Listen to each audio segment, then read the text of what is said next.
इतना बोल के पार्वती अपने कमरे में चली गई और वह औरत बिना कुछ बोले रसोई में चली गई।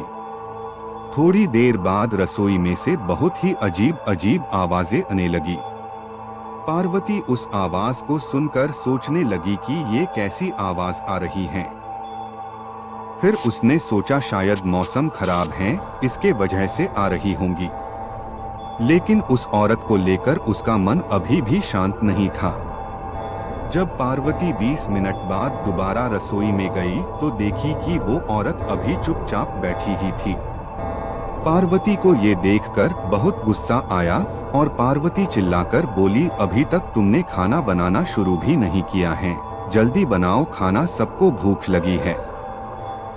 उस औरत ने कुछ भी जवाब नहीं दिया और चुपचाप अपना चेहरा ढककर बैठी थी।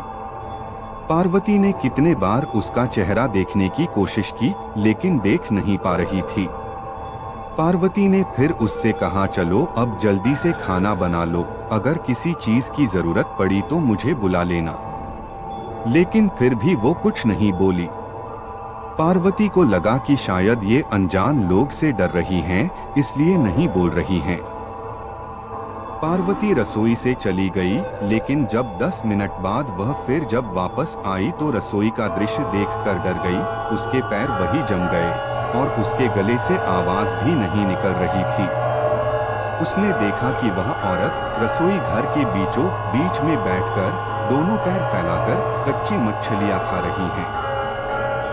उसके सिर का घूंघट भी उतरा हुआ था। उसका चेहरा बेहद डरावना था।